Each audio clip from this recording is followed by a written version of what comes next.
And Vince McMahon now says he was going to beat you up if you were bigger. Did you see this? Did you see that comment? Did you? Well, he's said that before, and now it's just back in circulation because the book has come out, and various excerpts are getting attention. It's an oral history, so a zillion people are interviewed in little excerpts of their observations, and that was a moment in HBO history when McMahon and I went, if not toe to toe, then nose to nose. And here's my answer to this. Let's test Vince's premise, okay? He probably outweighed me 2-1. I weigh around 150. He might have weighed, especially then, certainly 275 at a minimum, maybe 300 pounds. And who knows what it might have enhanced that physical standing. But in any case, his premise was, or is, that, well, if Bob and I were closer in size, his line of questioning was ticking me off, and we would have come to blows, and I would have beat the crap out of him. Let's test this premise. Let's suppose somebody's on Meet the Press, and they don't like Chuck Todd's line of questioning. They're a congressman or senator, and like Chuck, they're roughly 5'10" to 6 feet tall, and they weigh between 175 and 185. So they're in the same weight class. It would be entirely appropriate for the senator from whatever state to just go to blows. Well, think about that. Think what this premise is. I don't like your line of questioning, but as long as it's a fair fight, I should be allowed to kick the shit out of you. Brilliant. Well, he is a wrestling. Do you really have to respond to something that's stupid? No. On its face, it's idiotic. He's a circus promoter, is what he is, though. That's why it's so there. Well, yeah. By the way, what really ticked him off was this. I mean, it's obvious he was getting very, very angry. It was great TV. People still talk about it. It was 20 years ago. I didn't expect it to go that way. But when it did, and when he went off, it didn't throw me off. You know, and I think I've said this many, many times. He's not dumb. If you looked at a transcript of this, might have been a draw. But on tone, he's losing his shit, and I'm just like, okay, let's proceed. So if this was supposed to throw me off, yeah, it didn't work. Were you prepared for him to be that way? Did you realize somewhere in there that, okay, we're getting the Vince McMahon character and not the real Vince McMahon, or did you think this is Vince McMahon? Well, I think there's substantial overlap between the real Vince McMahon and the Vince McMahon character, but what you left out there was that was when the XFL was on the air on NBC. We never would have had him on were it not for the XFL, which at least was trying to be passed off as some sort of legitimate sports venture, and it was on a mainstream network, and that was really what brought Vince McMahon to HBO. I told him in the green room before the program started, because I thought it was only fair, I said, look, I'm going to ask you some straightforward but perhaps tough questions, and certainly he was not used to being interviewed in that way. I mean, everything is staged when it comes to wrestling stuff, and I asked him perfectly legitimate questions. I wouldn't change a bit of it, and he went off. Now, it was HBO, so none of it was edited or censored, and there were no commercials, and it was live. So it was live. It was scheduled for like 15 minutes, but people know when it's good television, so the producers are telling me in my ear, keep on going. And I think it went like 26, 27 minutes, and much of it was unrelenting tension. And people asked me afterwards, given, you know, what his history is, and the veins in his neck were bulging out, and he'd turned crimson red, and he was jabbing a finger at me, if I thought that he might slug me or whatever. And I actually never thought that. I thought he was trying in some sense to intimidate me. And when that wasn't successful, when I wasn't thrown off, I think that made him only angrier still. How did you stay? How did you keep your cool? And because it did just, it blasted out of nowhere. And I mean, it really is one, I think you're great at moments, because you're just, go ahead, Vince, you know, do your thing, jump, get off. You know, he came up at his chair and he started waving his finger at you, and you just, you know, you just said, well, you know, I'll just take this. Yeah, I think actually what set him off was when he came forward, and I realized, what am I going to do? If I go back, he can still come and get me if he wants to. If I go back in my seat, what does that prove? You did have him on again, though, and it was much easier time. It was after the XFL had gone away. Do you have any sort of relationship with him? And is it weird that you've done some of the greatest interviews of all time of anybody who does interviews, yet many people will remember this one more than any of them that you've done? I don't know if they remember it more, but it's among the handful, I guess, that they remember most. What strikes me as odd, there was a documentary on ESPN called This Was the XFL. And some people took from that the XFL was this lovely sort of pie-in-the-sky dream.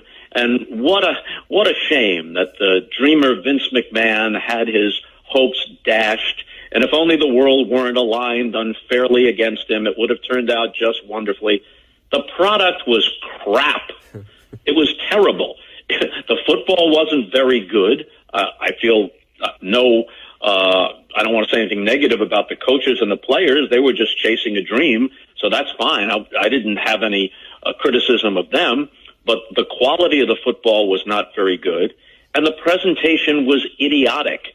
It would have caused any reasonably bright 12-year-old to roll his or her eyes. It was trash. It was tawdry. And I called it that way from the beginning, before they ever played a game.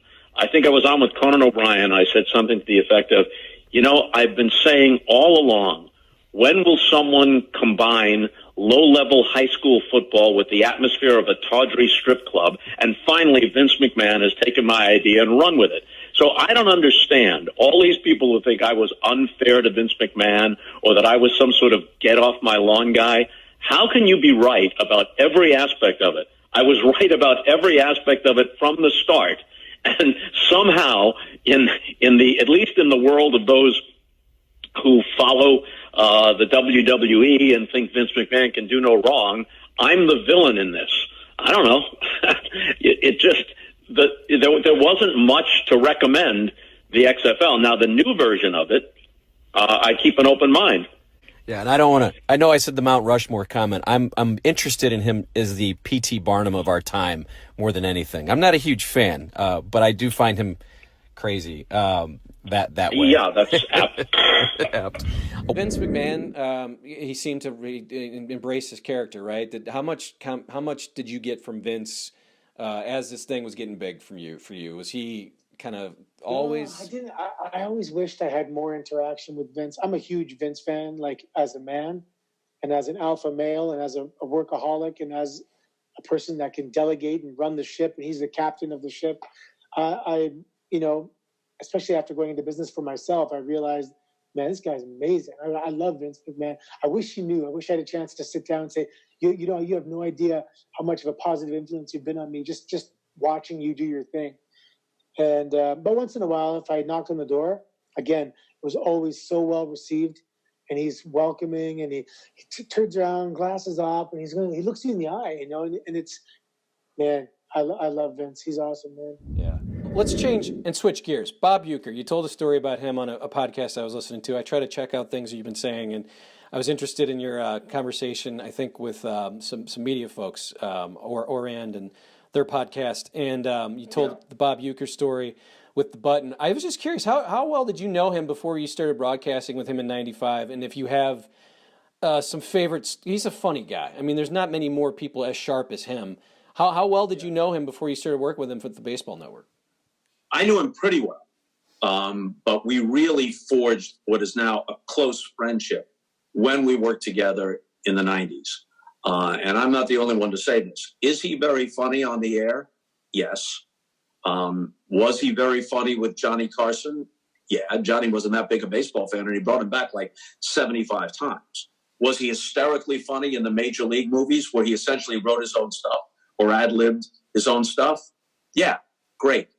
But however funny you think that is, he is funnier still unfiltered. When he doesn't have to worry, and he doesn't really worry very much as it is about political correctness is just not a consideration for Bob. But there are some constraints when he's on the air. off the air, this guy, I mean, comedians will tell you, Norm Macdonald, Artie Lange, people have hung out with him, even though Norm and Artie kind of fell out with him when they crossed a certain line, which we can talk about later. But professional comedians view Uecker as, you know, almost one of them. I've heard a lot of guys who do comedy for a living say that Bob Uecker is the funniest guy they've ever hung around with. I think he's so quick. And it's funny too, because I like to listen to Brewers broadcasts when I'm clear up there, or if I can turn on the MLB app and just kind of plug him in. And it kind of makes me angry that he's doing the game straight. I want some Bob Uecker. I want Harry Doyle. And he's not going to give you much of that. He's going to give you the game, and he's great. Yeah, it's true. And what's amazing, he's 87 years old. He'll be 88 in January. And most of us at some point start to decline a little bit, certainly when they get into their 80s. He sounds basically just the same as he did 20 years ago. His call of the game is excellent. I think, you know, he's still occasionally fun, but if you're listening and hoping that every single game you'll hear a gem from Bob, that's not going to happen. And part of the reason is when he's on the air on the radio, he's essentially working alone. If he has somebody to work off of, like we did on television, then it tends to open things up for him comedically a little bit more. Yeah, and you mentioned in that podcast about the story was Norm went on Letterman and talked about how Bob would use the cough button, which I've seen Mike Shannon has done to me on the phone, where he's 2-1 pitch, and then he'll say something, and you're like, how did he? So there's a cough button, and Bob is saying some crazy stuff. But you mentioned Artie. I'm a huge Artie Lange fan, and I'm curious if he'll be on the HBO show. He had kind of a debut there one time. I don't think he'll be on, but I'm curious. Did you see that moment when he was with Joe Buck? Joe Buck basically sort of, took on your time slot in that show. What did you think of that, and how would you have handled that? Because it was a different show than you were trying to do. I think Joe was trying to lighten up a little bit with a little more comedy, a little more entertainment flair. But what was your thoughts when you saw it, and how would you have handled a situation like that? Well, two things. Artie Lange is not my cup of tea. I would not have invited him on if I did 100 shows. I would not have invited him on. I thought it was very unfortunate for Joe because Artie stupidly ruined Joe's first show, and it sent the show into kind of a spiral, a downward spiral. So A, I wouldn't have had him on, but B, if I did, and he started to act that way, I would have thrown him off the show. We're not here for this. Take a hike. Here's something though. Joe is very talented and he's very good. Like on Brockmire, he's terrific. He's very good in these comedic situations. So there's no doubt that he can do a show that's a hybrid between sports and entertainment, that he can do comedic stuff. But people tend to want everything to go into one neat little category. So if it's like, oh, well, Bob was doing the serious journalistic stuff and Joe is more lighthearted, just look at who the guests were on the record. I had to make a choice. HBO made me choose between staying with them or going to the new baseball network. It's a tough choice, and I went to the baseball network. But right up until that time, among the guests on the show were Chris Rock and Jerry Seinfeld and Richard Lewis and Tina Fey and Rodney Dangerfield and Billy Crystal and Jon Stewart and on and on and on. So this idea that one guy's straight-laced and the other guy's more freewheeling, usually things are more nuanced than that. There's usually a combination of factors. And if there isn't a combination of factors, then you're pretty one-dimensional. And then Norm Macdonald was the other person we mentioned there, and it made me start thinking, well, man, you were on that building. SNL's right there. How often did you go? Did you watch rehearsals? Tell me a little bit about just being in that building, knowing that's a special place. I mean, that show was 15 years old probably in the point where you started doing later, but you're at NBC even earlier than that. I mean, 1985. It started in 75, so we can do the math. Yeah, 75. I arrived at NBC in 1980. Did you ever go hang out and watch them rehearse and get to know those? I mean, I would go. Dick Ebersol, who became the head of NBC Sports in the late 80s, was the co-creator of Saturday Night Live with Lorne Michaels in the mid-70s. And then there was a period of time in the early 80s when Lorne took a celebrated hiatus away from the show, And Dick came back in and ran the show and brought in some of the best performers in SNL history. So Dick had that connection. So Dick and I were close. So a lot of times we, wander up there. We were on the 6th floor. They were in 8H. We'd wander up there and see what was going on. Sometimes we watched rehearsals. Sometimes we watched dress rehearsals. Sometimes we watched the live show when it rolled out at 11:30. Sometimes people will say to me, when do they tape that? No, it's Saturday night live. It's live, pal, with all the danger that implies. Did you ever go down there and see something being rehearsed and go, this is going to, something crazy like Wayne's World, or just something that came out of nowhere, or was it more just kind of being around that building? Well, when Rickles was the guest host, and everybody revered him, all the young comics totally revered Don Rickles, the way they revered Dangerfield. It's like, this isn't what we do, but we recognize why it was great. And there were living legends. Rickles would not stay on script. So these guys are trying to figure out, where do I come in with this line that we rehearsed? But Rickles just went off and did a Rickles thing the whole time. And if you ever come across, it's many, many years ago, but if you ever come across it, you'll see the other Saturday Night Live players. They're trying not to laugh when they're not supposed to laugh according to the script. And he just commandeered the whole show, but it was brilliant in its own way. The other thing that people don't know is that the dress rehearsal is usually 2 hours. And they judge, there's an audience, and then a new audience comes in for the actual show. So the dress rehearsal is like at 8 o'clock. And then they judge what works. So a half hour's worth of material, minus commercials, goes away. And they might rearrange. Like, hey, that fourth thing worked better than the second thing. Let's move the fourth thing to the second spot. So you've heard me mention this before, if you remember, who knows, but as a child, my Mount Rushmore of broadcasting, and you've kind of been kind of a little angry with me about this, is you. It was David Letterman, then it was Howard Stern and Vince McMahon. So as I've evolved and I've gotten older, This was baseball 2 for 4. Be hitting 500, but no one really cares about batting average anymore. But we'll talk about baseball in a second.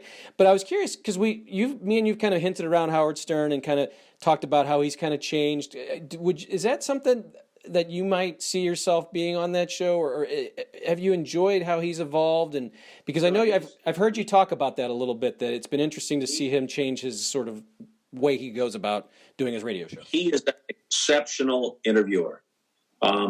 And you could always tell that he was an extraordinary radio talent. But for my taste, some of that talent was misdirected. There was a lot of mean-spirited stuff, Schadenfreude type stuff, reveling in other people's misfortune or humiliation type of thing. You could tell that he was talented and capable of better than that. But now on Sirius XM, it's a whole different thing. He has all the time in the world to develop a subject, to delve into an interview.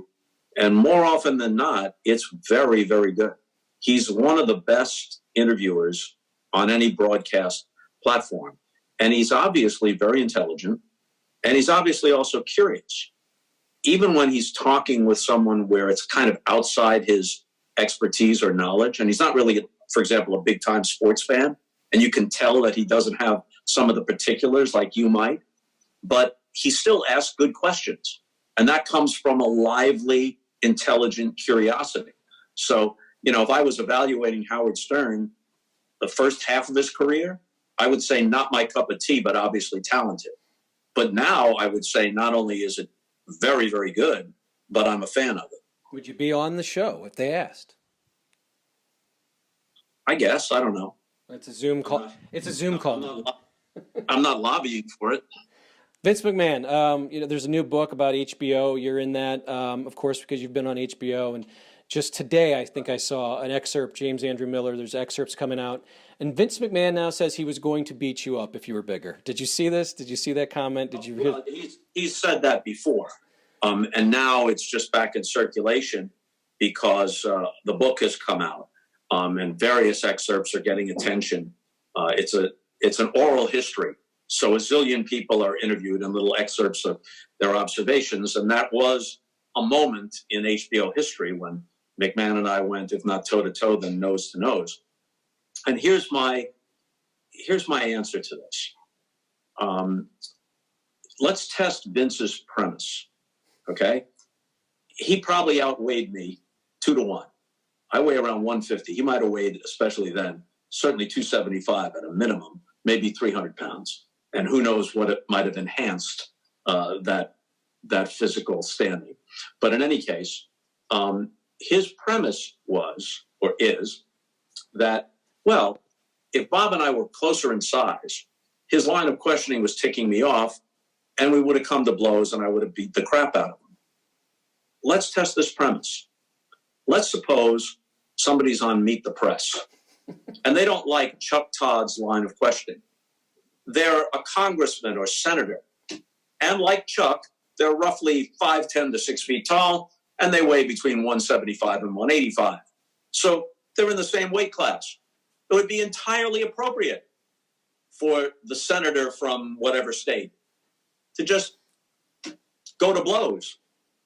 Well, think about that. Think what this premise is. I don't like your line of questioning, but as long as it's a fair fight, I should be allowed to kick the shit out of you. Brilliant. Well, he is a wrestling. Do you really have to respond to something that's stupid? No. On its face, it's idiotic. He's a circus promoter, is what he is, though. That's why it's so there. Well, yeah. By the way, what really ticked him off was this. I mean, it's obvious he was getting very, very angry. It was great TV. People still talk about it. It was 20 years ago. I didn't expect it to go that way. But when it did, and when he went off, it didn't throw me off. You know, and I think I've said this many, many times. He's not dumb. If you looked at a transcript of this, might have been a draw. But on tone, he's losing his shit, and I'm just like, okay, let's proceed. So if this was supposed to throw me off, yeah, it didn't work. So real quick, did you see the Beatles documentary? I know I haven't seen it yet. I hear it's great. I plan to see it. Okay. Because I wanted to check. It's great. I wanted to talk about it with you. So we'll do that next time. Baseball, last thing. Lockouts looming. The thoughts on what's happening, if you can, in 5 minutes or less. Well, the lockout seems certain in the next day or so. But that leaves them plenty of time to work things out. Fans don't really care until it gets to spring training or actually to opening day if they're not playing. Let them work it out during the off season is pretty much the attitude of most fans. Without getting into all the issues, and I'm familiar with all of them, but why sort through all of them now? Here's the big picture thing that I hope neither side loses sight of. The game is in need of reform. Baseball's supposed to have a pleasing, leisurely pace, but a pace and a rhythm, not this lethargic, drawn-out thing. And what analytics has done to baseball, which may be good from a competitive standpoint, is terrible from the standpoint of entertainment. And so both sides have to realize you can debate what should be done, and there's reasonable disagreement there, but there are reforms that are needed to make the game more appealing as an entertainment product, more appealing to television, more appealing to paying fans. The outcome of which will be that the pie itself will grow instead of being stagnant or shrinking. Now, it's going to grow for all leagues to some extent now because of the advent of legalized gambling, but it will grow larger if the product is more appealing. And the simple arithmetic here is, would you rather have, I'll use fake figures, would you rather have 60% of X or 50% of 2 times X? That's the enlightened way to look at it. Well, let's hope we have spring training. That's all I care about, spring training. They don't even have to play the season. You just want spring training. I just want spring training. Bob, I always enjoy this. Anything you need to add here? We've mentioned the HBO show, MLB Network. You're still doing stuff there. Minor League Baseball is still a thought? You still want to do a team? Every time someone asks me about that, and I tell them truthfully that, yeah, it would be fun to do, and it's always been kind of on my bucket list, then a dozen different minor league teams, most of them with very interesting names, say, hey, when do you want to be here? There's a seat waiting for you, which is very, very nice. But it's not something that I'm going to be able to do in the immediate future, if ever. But it was a nice thought. Anything else you'd like to add to the vast audience here today? I don't think so. I enjoyed this. I wasn't even that anxious to address all of these topics. You asked me to be on it. Come on, it's a St. Louis thing. And then probably in the world we live in, there'll be something out there from what I've just said to you, out of context with a clickbait headline. That's the consequence of this. I will try not to do that on my end. That will not be. No, you won't do it. You won't do it. No hedging. Game 6, 1986 World Series. Game 1, 1988 World Series. Kirk Gibson, Bill Buckner. Which one's more influential in your life for you? That you were at both moments. Kirk Gibson, actually, because I think it's one of the most theatrical moments I have ever seen or been part of in sports. Okay. That was my last question. That's all I have. Thank you, Bob. I appreciate it. Have fun with whatever you're doing next. Thank you, Brad. So that's Bob Costas here on Here's the Pitch. I thank him for joining me, and I thank you for joining me. Once again, the sponsors, Massa's Restaurants, 5 locations, stlmassas.com. Check them out if you're going through St. Louis. And big, fun guest coming up throughout the next few days. I want you to come here. Make sure you subscribe because I've got a big one. I'm very excited about it. Curb your enthusiasm. That's all I have to say. But I want you to make sure you check that out. So subscribe so you can see when that's happening. But I thank you for watching. I'll see you next time.